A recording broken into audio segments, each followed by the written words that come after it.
આજે આપણે સાંભળશું સંત તુલસીદાસ વિશે. ઇતિહાસમાં આવા તો અનેક સંતો, મહાન સંતો જે થઈ ગયા છે, વિભૂતિઓના પવિત્ર દર્શન થાય છે અને આવા મહાપુરુષોના ચરિત્રોને જ ઇતિહાસ કહેવાય. ઇતિહાસ એટલે પરંપરાનો અભ્યાસ. આપણી પરંપરાને ટકાવી રાખવા માટે પૂર્વજોએ કેવી મહેનત કરવી તે જાણવું ને તેમાંથી શીખવાની વૃત્તિ અને દ્રઢતાથી તૈયાર થાય છે અને તેનાથી જીવન નિષ્ઠા અને જીવન દ્રષ્ટિ કેળવાય છે. અને જો જીવનમાં વૃત્તિ, નિષ્ઠા અને દ્રઢતા ના હોય તો જીવન હાડકા વગરના શરીર જેવું થઈ જાય છે. તો આવી રીતે જ આવા અનેક ચરિત્રોનું આપણી સંસ્કૃતિમાં ભરપૂર ચરિત્રો છે અને એમાંના એક એટલે સંત તુલસીદાસ. મૃતિકે હંતે પાપમ, હે માટી તું મારું પાપ પ્રક્ષાલન કર. જનોય બદલતી વખતે આપણે માટીને મસ્તક ઉપર લઈ આ મંત્ર બોલવામાં આવે છે. ભારત દેશ એક ભવ્ય છે, તેની માટીનો કણે કણ પવિત્ર છે. ભગવાન રામ અને કૃષ્ણ આ માટીમાં નાચ્યા. હજારો ઋષિઓએ લોક કલ્યાણ માટે નિસ્વાર્થ વૃત્તિ રાખી પોતાના જીવન ઘસી નાખ્યા. સેંકડો સંતો લોકોના હાથ પકડી તેમને યોગ્ય રસ્તે લઈ ગયા. એ આ જ ભૂમિ છે, એ આ જ માટી છે કે જ્યાં લોકોએ પ્રભુ કાર્ય માટે સર્વસ્વ ખર્ચી નાખ્યું. આવા લોકોએ ભગવાન ઉપર ઉપકાર કર્યો છે એમ કહીએ તો તે અતિશયોક્તિ ના ગણાય. નારાયણનો ફક્ત નામ જપ કરીને બેસી ના રહેતા. નારાયણે ચિંદેલા માર્ગ પર ચાલી જેમણે જીવન સાર્થક કરી દેખાડ્યું તે લોકો મહાન છે. નારાયણે દેખાયેલા રસ્તા ઉપર ચાલવું હોય તો જ તેના નામ ઉચ્ચારણનો, નામ જપનો ખરો અર્થ છે. આપો નારા ઇતિ પ્રોક્તાહ. નારાયણ મીન્સ નારા પ્લસ અયન એટલે નારાયણ. નારા એટલે પાણી અને અયન એટલે ઘર. નારાયણનો ખરો નામ જપ કરનારા લોકો પાણીમાં પર ઘર બનાવીને લોક કલ્યાણ સાધતા રહે છે. જમીન પર રહેવા ન મળશે તો હું પાણીમાં રહીશ, પણ હું એવું પ્રભુ કાર્ય કરીશ. ખાવા રોટલો નહીં મળે તો પણ હું ચલાવી લઈશ, પરંતુ હું જનતાનું કલ્યાણ કરીશ. આ વૃત્તિથી જીવન જીવનારા સેંકડો લોકો આ પુણ્ય ભૂમિમાં થયા છે. કોઈ પણ ભૌતિક જરૂરિયાત ન પડે તો પણ પ્રભુ કાર્ય કરવા વાળો ઘણો મોટો વર્ગ આ દેશમાં હતો. સંન્યાસીઓ પણ આ દ્રષ્ટિ રાખી ભગવત કાર્યમાં જીવન વિતાવતા હતા. સાચો સંન્યાસી એ છે જે પોતાનું સમગ્ર જીવન પ્રભુ કાર્ય માટે અર્પે. તેથી તો સંન્યાસીના મુખમાંથી નીકળેલા નારાયણ એ મંત્રોચ્ચારને અર્થ હતો, તેનું મહત્વ હતું. ભગવત કાર્યમાં જીવન સર્વસ્વ અર્પણ કરવાની વૃત્તિવાળા અને નારાયણ મંત્રોચ્ચારને જીવનમાં પચાવવા વાળા અનેક મહાન પુરુષો અને સંન્યાસીઓની જનની એટલે આ ભારત દેશ. આવા અનેક મહાન પુરુષોમાં એક અતિ મધુર ચરિત્ર છે. એ ચરિત્ર એટલે અપર વાલ્મીક તરીકે નામખ્યાત થયેલા સંત તુલસીદાસ. સારો પાક થાય છે તેથી યા તો એવા કોઈ પણ કારણના લીધે આપણો દેશ મધુર છે એમ નથી. પરદેશોમાં પણ આપણા કરતા અનેક ગણા પાક થાય છે, પરંતુ આ ભૂમિ ઉપર પ્રભુ રામચંદ્ર નાચ્યા છે તેથી તે મધુર છે. પ્રભુ રામચંદ્રનું જીવન, અરે તેના નામોચ્ચાર મધુર છે. તેમની કથા મધુર છે. કથા ગાનારા વાલ્મીકી મધુર છે. કુજંતમ રામ રામેતિ મધુરામ મધુરાક્ષરમ આરુહ્ય કવિતા શાખા વંદે વાલ્મીકી કોકિલમ. આ વાલ્મીકીની મધુરીમાં મીઠાશ પ્રાકૃત ભાષામાં લખનાર તુલસીદાસ પણ મધુર છે. તુલસીદાસે તુલસીકૃત રામાયણ લખ્યું. આપણી સમજ છે કે તુલસીદાસ સ્ત્રી પાછળ લટ થયા હતા. એક દિવસ કામાતુર થયેલ તુલસીદાસ સાપને દોરડી સમજી તેની મદદથી પોતાની પત્નીને મળવા મકાનમાં ચડ્યા. પત્નીએ તેમની નિર્ભત્સતા કરીને કહ્યું, આ શરીર હાડ માંસનું બનેલું છે, રુધિર માંસનો ગોળો છે, તેમાં શું લટ થયા છો? આમ કહેતા તુલસીદાસને જ્ઞાન થયું અને તે ત્યાંથી પાછા ફર્યા. ત્યારબાદ તેમણે બહુ મોટી તપસ્યા કરી. ભગવાન રામ પ્રસન્ન થયા અને તેમને રામાયણ લખ્યું. અરે, તુલસીદાસ આટલા ઢીલા કે મૂર્ખ પણ ન હતા કે તેની પત્ની કે ત્યાં સુધી તેમને ખબર ન પડે કે આ દેહ એટલે રુધિર માંસનો ગોળો છે. વાસ્તવમાં તુલસીદાસ એક મહાન પંડિત હતા. યમુના નદીના કિનારે રામપુર ગામમાં આત્મારામ બ્રાહ્મણને ત્યાં તુલસીદાસજીનો જન્મ થયો હતો. આત્મારામ હંમેશા ભગવાનની પ્રાર્થના કરતા હતા કે હે ભગવાન, તું મને તેજસ્વી સંતાન આપજે. એ પ્રાર્થનાના પરિપાક રૂપે આત્મારામને ત્યાં તુલસીદાસનો જન્મ થયો હતો. નાનપણથી તેને સારા સંસ્કારી વાતાવરણમાં ઉછેરવામાં આવ્યા હતા. પિતાએ તેના ઉપર તેજસ્વી સંસ્કાર પાડ્યા હતા. માતૃમાન, પિતૃમાન, આચાર્યવાન, વેદ, દિવ્ય સંસ્કારો વચ્ચે તેમનું સંગોપન થયું. શાસ્ત્રીય પદ્ધતિથી તેને ઉછેરવામાં આવ્યો હતો. નવજાત શિશુને કાને શરૂઆતના 15 દિવસ દરમિયાન કોઈ પણ અવાજ પડવો ના જોઈએ. બાળકમાં જન્મતઃ 2 પ્રધાન શક્તિ હોય છે, એક બુદ્ધિ શક્તિ અને બીજી સ્મૃતિ શક્તિ. બાળક અવાજ થતાં જ એ અવાજને પકડી રાખે છે અને તે અવાજની તેને સ્મૃતિ રહે છે. આ રીતે તેની સ્મૃતિ યાદદાસ્ત વધે છે, પણ તેની બુદ્ધિ ખીલતી નથી. તેની બુદ્ધિ ખીલવવા માટે તેને એકાંતમાં રાખી ફક્ત અવલોકન કરવાનો જ મોકો આપવો જોઈએ. તેથી તેની નિરીક્ષણ શક્તિ વધે અને બુદ્ધિ ખીલે. તેથી જ આપણે ત્યાં વૃદ્ધિ સૂતક પાડવામાં આવે છે. વૃદ્ધિ સૂતક પછી હળવે હળવે બાળકના કાન પાસે સારા શબ્દો બોલવાના. ત્યાર પછી બાળકને પિતાનો ચહેરો, સંત પુરુષોનો ચહેરો દેખાડવાનો. તેજસ્વી હાલાડા ગાય તેનું સંગોપન કરવું જોઈએ. ચતુર્માસે કર્તવ્ય શિશોર નિષ્ક્રમણ ગૃહાત. ચોથે મહિને બાળકને બહાર કાઢવાનો. તેથી બાળક જન્મે કે તરત રમાડવા ના જાઓ. આજે તો હોસ્પિટલમાં છોકરું જન્મ્યું કે તરત બધા રમાડવા દોડે. પરિણામે અયોગ્ય, અણગમતા ચહેરાઓ બાળકની દ્રષ્ટિએ પડે અને તેની બુદ્ધિ પર તેની માઠી અસર થાય છે. તુલસીદાસને શાસ્ત્રીય પદ્ધતિથી ઉછેરવામાં આવ્યા હતા, તેથી તે પ્રખર બુદ્ધિશાળી થયા. સૂર્ય જેવી તેજસ્વી તેમની બુદ્ધિ હતી. તેમને જનોઈ આપી ગુરુગૃહે અભ્યાસ કરવા મોકલ્યા. સર્વસામાન્ય એવી સમજ છે કે રામાયણ અને ભાગવત વાંચે તે પંડિત ગણાય, પરંતુ આ ભ્રાંત સમજ છે. જેણે ન્યાયશાસ્ત્ર, વ્યાકરણ શાસ્ત્રનો પૂર્ણતઃ અભ્યાસ કર્યો હોય તે પંડિત ગણાય. તેનાથી પ્રખર બુદ્ધિ તૈયાર થાય છે, આજના ભણતરથી નહીં. વાસ્તવમાં આજનું ભણતર એ બુદ્ધિનું ભણતર જ નથી. આજના શિક્ષણથી બુદ્ધિ તૈયાર થતી નથી. તેનાથી સ્મૃતિ વધે છે અને જેની સ્મૃતિ સારી તે પરીક્ષામાં પહેલો આવે. પણ જગતના પ્રત્યેક પદાર્થના પરમાણુ સુધી જો બુદ્ધિને પહોંચાડવી હોય તો ન્યાય અને વ્યાકરણનો અભ્યાસ આવશ્યક છે. તુલસીદાસ ન્યાય પંડિત થયા. પ્રખર બુદ્ધિ હોવાથી અતિ સુંદર ચર્ચા કરતા. યોગનો પણ એમણે અભ્યાસ કર્યો હતો. તેમનું ભણતર પૂરું થયું. તે પરિણિત પ્રજ્ઞાવાળા હતા. તેથી ગુરુને પણ લાગતું કે આ વિદ્યાર્થીને ભણાવવો એ એક મોટું સાહસ છે. ક્યારેક એ વિકટ પ્રશ્નો પૂછશે અને જવાબ નહીં અપાય તો આબરૂ લેશે.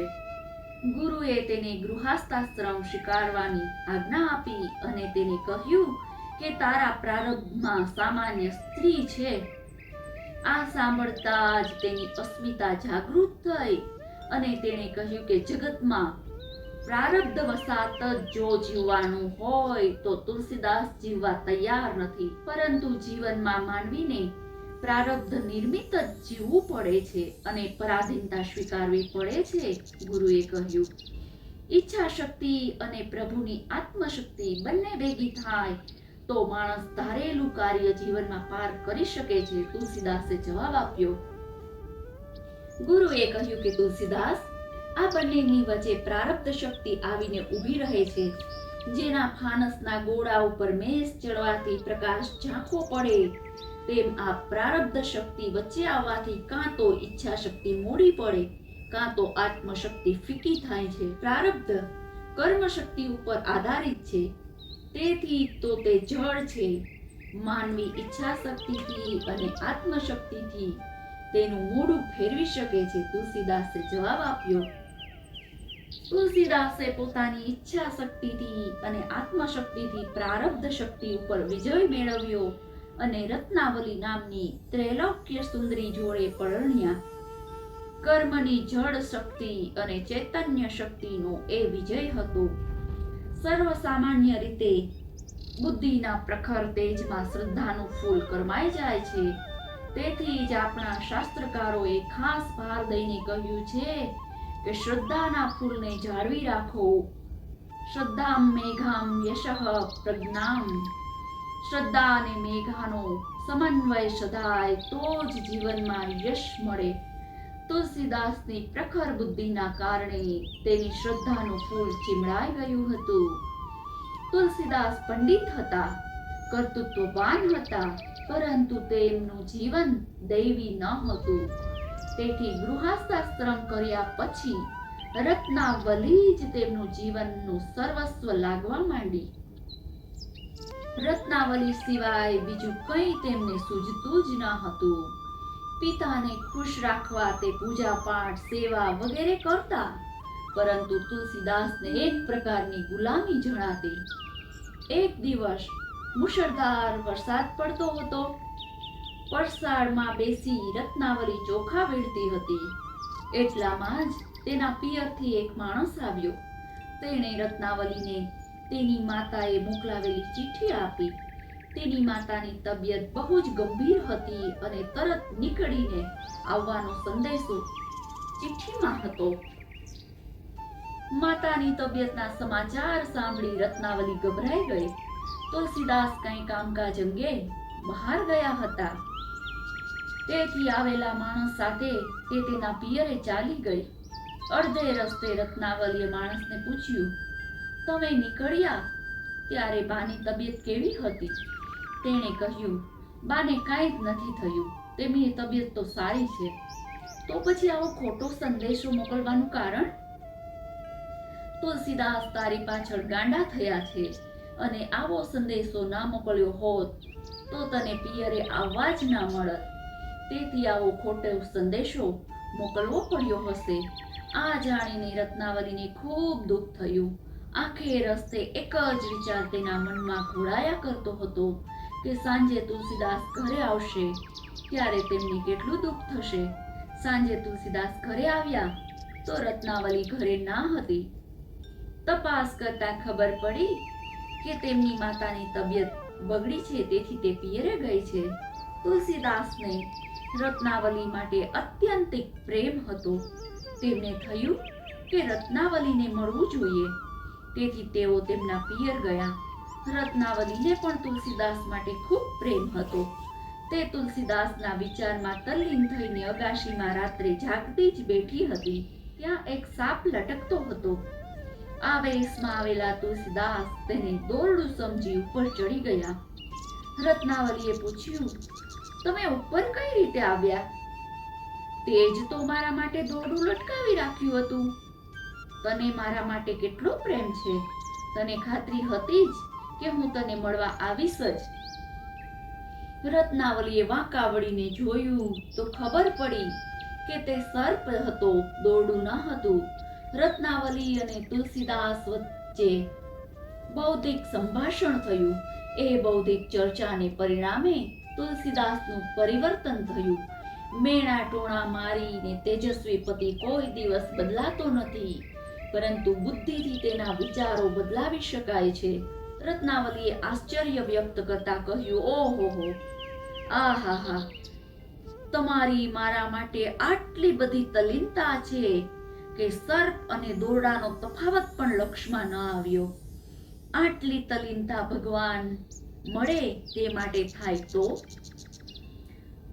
તું જ મારો ભગવાન છે, મારે વળી બીજા ભગવાનનું શું કામ છે?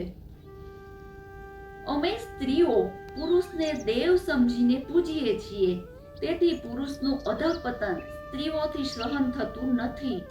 તમારી પાસે પ્રજ્ઞા છે, વિચાર શક્તિ છે, કર્તૃત્વ શક્તિ છે, તેથી તો અમે સ્ત્રીઓ તમને દેવ ગણીએ છીએ. પરંતુ તમે પુરુષો સ્ત્રી તરફ ફક્ત વાસનાની દ્રષ્ટિથી જ જુઓ છો. હું પંડિતની પત્ની છું, તેજસ્વી પતિની પત્ની છું. મારાથી તમારું અધઃપતન કેમ સહન થાય? પ્રારબ્ધાધીન જીવન જીવવામાં લાચારી છે એમ તમે તો કહેતા ને? તમે અત્યારે ભોગાધીન થઈને મારી પાસે આવ્યા છો ને? આધીન થયા વગર માનવી જીવી શકતો નથી. આ જીવનનું કટુ સત્ય છે એમ તુલસીદાસે કહ્યું. પરંતુ મારો પતિ તેજસ્વી છે, પ્રારબ્ધાધીન રહેવામાં તે લાચારી માને છે, તેથી હું હંમેશા ગૌરવ લઉં છું.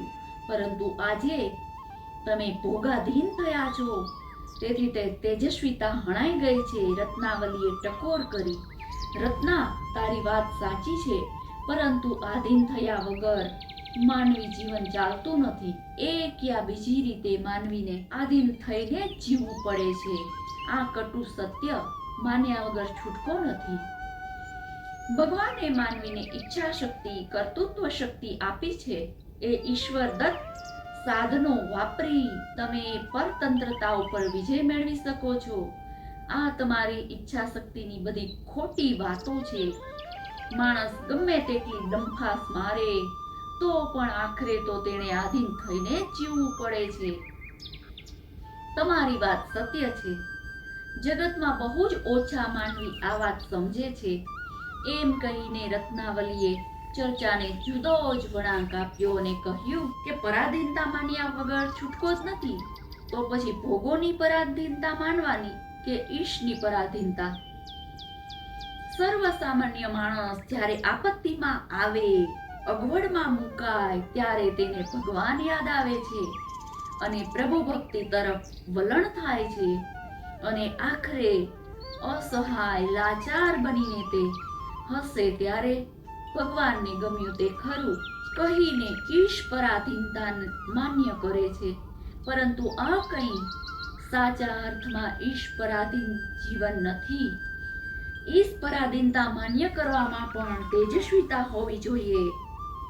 તેમાં વિવેક બુદ્ધિથી નિર્ણય લેતા આવડવો જોઈએ. માનવીનું જીવન ભોગ પરાધીન કે ઈશ પરાધીન, એ ચર્ચા આગળ વધારતા રત્નાવલીએ તુલસીદાસને કહ્યું, તમે એમ કેમ ભૂલી જાઓ છો કે ભોગ પરાધીન જીવન હંમેશા ઘટે છે. એમાં તો માનવી જીવનનો હાસ જ થાય છે. ભોગ પરાધીનતામાં ભોગ્ય વસ્તુ પણ ખલાસ થઈ જાય છે અને ભોગવનાર પણ ખલાસ થઈ જાય છે. ભોગ્ય વસ્તુ ખલાસ થશે પણ એક યા બીજા રૂપે ભોગો રહેવાના જ, પરંતુ એનો ભોગતા ભોગવનાર તો ખલાસ થવાનો જ. તો પછી શા માટે આવી ભોગ પરાધીનતા પસંદ કરો છો, જે જીવનનો હાસ જ કરવા વાળી છે? ઈશ પરાધીનતામાં જીવનનો હાસ નથી, જીવનનો વિકાસ છે. તેમાં કંઈ ઘટવાનું નથી, વધવાનું જ છે. ભર્તુહરિએ પણ ભોગાધીન જીવનની નિંદા કરી છે.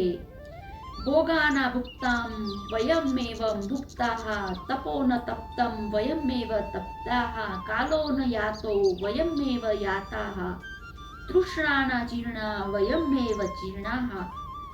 આ ચર્ચાના અંતે તુલસીદાસના જીવનને નવો જ વળાંક મળ્યો. આપણે અગાઉ જોયું તેમ સર્વસામાન્ય સમજ એવી છે કે રત્નાવલીએ મેણા માર્યા, તેથી તુલસીદાસ આવેશમાં ચાલ્યા ગયા અને ભક્તિ તરફ વળ્યા, પરંતુ હકીકત તેમ નથી. તુલસીદાસે બૌદ્ધિક ચર્ચા કરી, તેના ઉપર વિચાર કર્યો. તેમને લાગ્યું કે માનવી માત્ર આધીન થઈને જીવવાનું હોય તો પછી ભોગોને જ કે જે નાશવત છે તેને આધીન થવા કરતા શ્રેષ્ઠને ઈશ્વરને આધીન શા માટે ના થવું?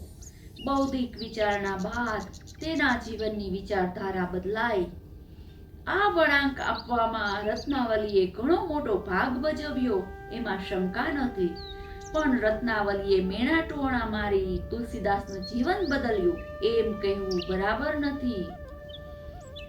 તુલસીદાસે ગૃહ ત્યાગ કર્યો અને ગંગા કિનારે આવી પર્ણકુટીરમાં રહેવા લાગ્યા. તપસ્વીનું જીવન જીવવા લાગ્યા.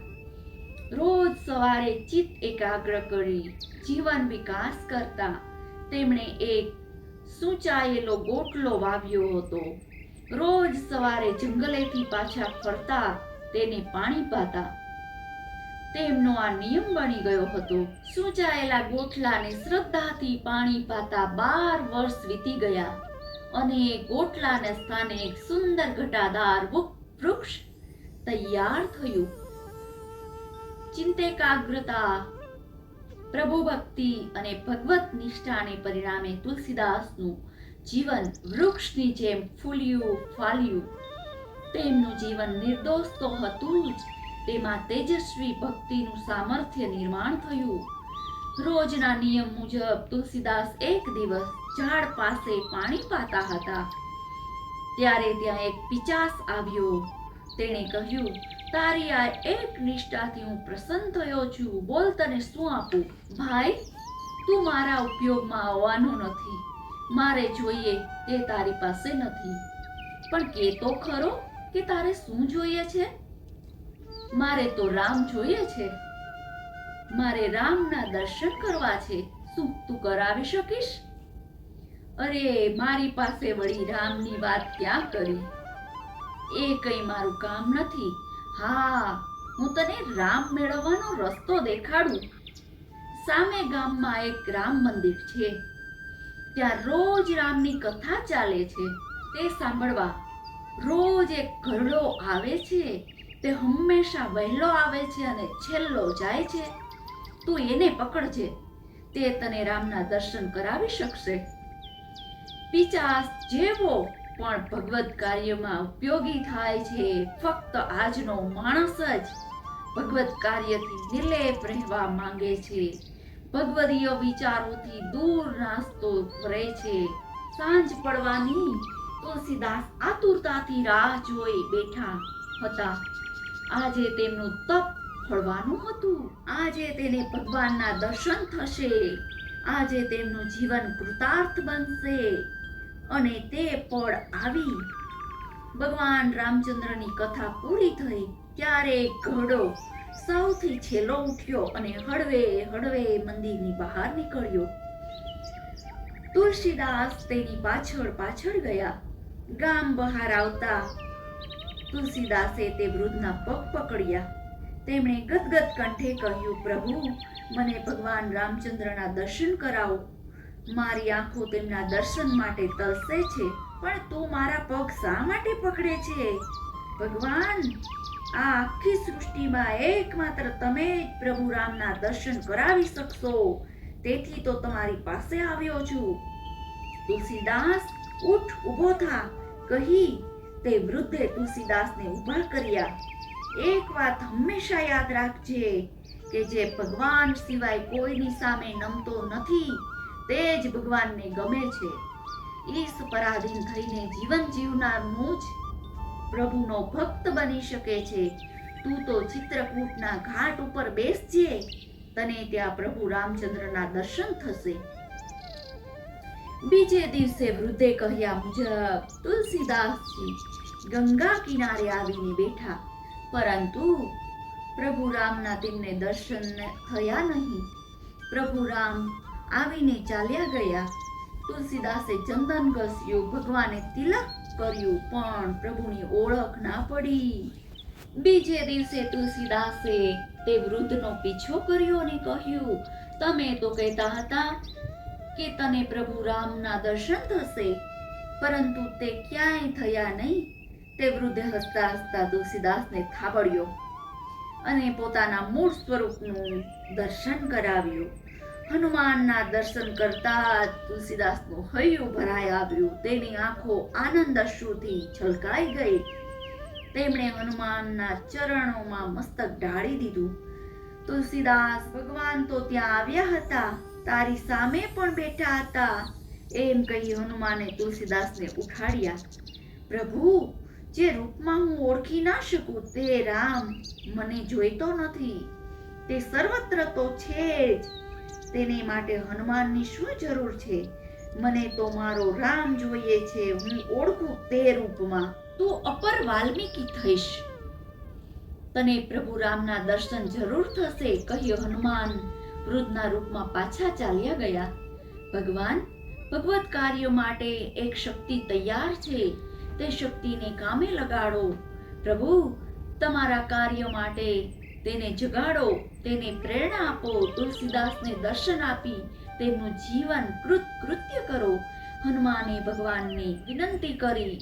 પૂનમની ચાંદનીમાં તુલસીદાસને પ્રભુ રામચંદ્રે દર્શન આપ્યા.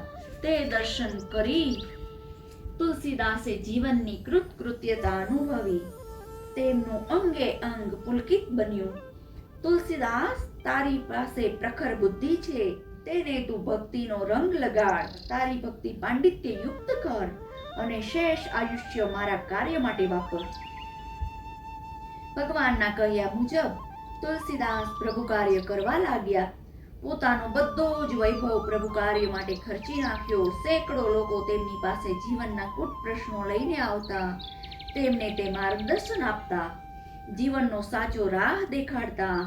પ્રભુ વિમુખ થયેલાને પ્રભુ સન્મુખ પાડતા. પ્રભુ રામચંદ્રજીનું ચરિત્ર લોકોને ગાઈને સંભળાવતા અને લોકો સમજી શકે તેવી રીતે સરળ પ્રાકૃત ભાષામાં તે ચરિત્ર લખતા. તુલસીદાસ પ્રભુ રામચંદ્રની કથા કહેતા હતા. સેંકડો લોકો તે અમૃત ધારામાં સ્નાન કરીને જીવનમાં કૃત્યતા અનુભવતા. લોકો તેમની પાસે આવતા. તેમને તુલસીદાસ જીવનની દીક્ષા આપીને જમાડતા, પછી જ જવા દેતા. એક દિવસ રાત્રે સેંકડો લોકો ભેગા થયા હતા. તેમાં બે ચોર પણ હતા. તેમને થયું કે ચોરી કરવાનો લાગ સારો છે. તેમણે વાસણો ચોરીને નાસવા માંડ્યું, પરંતુ તેમના આશ્ચર્ય વચ્ચે તેમણે ધનુષ્ય બાણ લઈને બે ચોકીદારોને પહેરો ભરતા જોયા. તે ચોકીદારોએ આ ચોરોને જવા ન દીધા. ચોરોએ તુલસીદાસ પાસે આવીને બધી હકીકત કહી. તુલસીદાસ પાસે આવીને જોયું તો ચોકીદારો પહેરો ભરતા હતા. ચોકીદારોને નમસ્કાર કરીને તુલસીદાસે કહ્યું કે પ્રભુ, જે રૂપ જોવા તપસ્વી હજારો વર્ષોની તપસ્યા કરે છે, તેવા રૂપે તમે મારે ત્યાં ચોકી પહેરો ભરો છો. આ સેવક ઉપર આટલો અનુગ્રહ?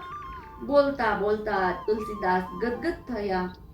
તેમણે પ્રભુ રામ લક્ષ્મણના પગ પકડ્યા.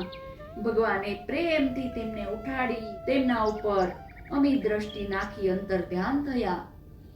તુલસીદાસ પ્રભુ કાર્યની ઝુંબેશ ઉપાડી. સાત્વિકને ભેગા કરી પ્રભુ કાર્યમાં લગાડ્યા. પાપીઓને શોધીને ભેગા કરીને તેમની મલિનતા દૂર કરી અને તેમને પણ પ્રભુ કાર્ય તરફ પ્રેર્યા. લોકો પણ પૈસા ન માંગતા છતાં ખુલ્લા હાથે આ કાર્યમાં પૈસા આપવા લાગ્યા. પોતાના યોગક્ષેમ માટે પૈસા ન માંગવા, પણ પ્રભુ કાર્ય માટે પણ પૈસા ન માંગવા. આ જ વિશિષ્ટ વ્રત છે. આ અસીધારા વ્રતને તુલસીદાસ વળગી રહ્યા. લોકોએ પ્રભુ કાર્ય માટે વણ માંગીએ પૈસા આપ્યા. તુલસીદાસે પાપીઓના જીવનમાં ઊંડા ઉતરી તેમને નવું જ માર્ગદર્શન આપ્યું. લોકોને કહેતા કે સમર્થ હોય તે જ પાપ કરવાની હિંમત કરે. આપણે શારીરિક નબળા છીએ, તેથી કાં તો પછી આપણને દંડનો ડર છે, તેથી પાપ કરતા નથી. યુક્તિપૂર્વક આ વિચાર મૂકીને તેમણે પાપીઓનું સામર્થ્ય પ્રભુ કાર્ય માટે વાપર્યું. એક બ્રાહ્મણે બ્રહ્મ હત્યા કરી. સમાજે તેને પાપી ગણીને આઘો કર્યો, પરંતુ તુલસીદાસે તેને પાસે લીધો. તેની સાથે જમ્યા, લોકોનો વિરોધ સહન કર્યો, પરંતુ તે બ્રાહ્મણને જીવનનું માર્ગદર્શન આપી પ્રભુ કાર્ય માટે પ્રેરિત કર્યો. આવા સેંકડો પાપીઓના જીવન તેમણે સુધાર્યા. તુલસીદાસનું એ વૈશિષ્ટ્ય હતું કે તેમણે પાપીઓને પાસે લીધા. ચમત્કારના નાદમાં પડેલા લોકોએ બીજા ભક્તોની માફક તુલસીદાસના જીવનમાં પણ ચમત્કાર ઘુસાડ્યા છે, પરંતુ જ્ઞાની પુરુષો અને ભક્તો ચમત્કારને બુદ્ધિપૂર્વક સ્વીકારતા નથી. પોતાની સિદ્ધિઓ ચમત્કારના નાદમાં પડી કદી વાપરતા નથી. તુલસીદાસના જીવનમાં મુખ્ય 2 ચમત્કારો જણાય છે. પહેલો ચમત્કાર તેણે નંદીને નૈવેદ્ય ખવડાવ્યાનો છે, પરંતુ હકીકતમાં એમ નથી. એ ચમત્કાર એમ છે કે બળદિયા જેવું જીવન જીવતા લોકોને તેમણે સમજાવ્યું કે તમે નૈવેદ્ય રૂપ રસોઈ બનાવો. તમે જમવા બેસો ત્યારે વાંદરાની જેમ જે આવ્યું તે ઉપાડીને મોઢામાં મૂકો છો. આ તે કઈ માણસનું જમણ છે? આ તો બળદિયાનું જીવન છે. ઢોર, પશુ, જાનવર એ રીતે ખાય, પણ તમે તો માણસ છો. તો તમારા ભોજનને પ્રભુનો સ્પર્શ થવા દો, ભગવાન શિવજીનો સ્પર્શ થવા દો અને પછી જમો. પ્રભુને તમારી રસોઈ ધરો અને પછી નૈવેદ્ય સમજીને જમો. પરંતુ કાળ જતા ધીમે ધીમે 2-5 પેઢીમાં તેનું ચમત્કારમાં રૂપાંતર થયું ને કે તુલસીદાસે નંદીને નૈવેદ્ય ખવડાવ્યું. તેમના જીવનનો બીજો લોકખ્યાત ચમત્કાર મૃત પતિને તેમણે જીવતો કર્યાનો છે. આની પાછળ પણ જુદી જ ભૂમિકા છે. સ્ત્રી હંમેશા તેજ પૂજક છે. પોતાનો પતિ તેજસ્વી હોય એ સ્ત્રી સમાજની મુખ માંગણી છે. મળદા જેવો ધણી સ્ત્રીને ગમતો નથી. તે કાળમાં પ્રત્યેક પતિ મળદા જેવો થયો હતો. તેમનામાં તુલસીદાસે તેજસ્વીતા નિર્માણ કરી, નિર્જીવનને સજીવન કર્યા. તેમના મહાન કાર્યને લોકોએ ચમત્કારનું રૂપ આપ્યું અને કહેવા લાગ્યા કે તુલસીદાસે મૃત પતિને જીવતો કર્યો. તુલસીદાસનું જીવન બુદ્ધિપૂર્વક જોઈશું તો આપણને સમજાશે કે ભગવાન શ્રી કૃષ્ણના આ આશ્વાસનને તેમણે ઘેર ઘેર પહોંચાડી અસંખ્ય પાપીઓને સન્માર્ગે વાળ્યા. જૂના કાળથી પરંપરા ચાલી આવી છે કે પાપી જ્યારે બદલાય છે ત્યારે તેનો વિકાસ ઘણો જલ્દી થાય છે. કહેવાતા સજ્જનો 60 વર્ષ સુધી 2-2 કલાક પૂજા પાઠ કરી જીવન વિકાસ સાધી શકતા નથી. 4 ધામની યાત્રા કરીને પણ જીવન શુદ્ધિ લાવી શકતા નથી. પરંતુ તેનું મુખ્ય કારણ એ છે કે આવા સજ્જનોમાં જીવન સમાધાની હોય છે. એમને લાગે છે કે યાત્રા કરી એટલે જીવન કૃત્ય થયું. તેઓ પ્રભુ કાર્યની જરૂરિયાત ગણતા નથી. વાસ્તવમાં જેમ સજ્જનોના જીવનમાં કાંટા ઘૂસી ગયા હોય છે, તેમ રાવણ જેવાના જીવનમાં પણ પાપરૂપી કાંટા ઘૂસી ગયા જ હોય છે. ફેર એટલો જ છે કે સજ્જનોના પગમાં ઘૂસેલા કાંટા નાના હોય છે. પરું ન થાય ત્યાં સુધી ખબર નથી પડતી અને પાપીઓના પગમાં ઘૂસેલા કાંટા મોટા હોવાથી ખબર પડી જાય છે.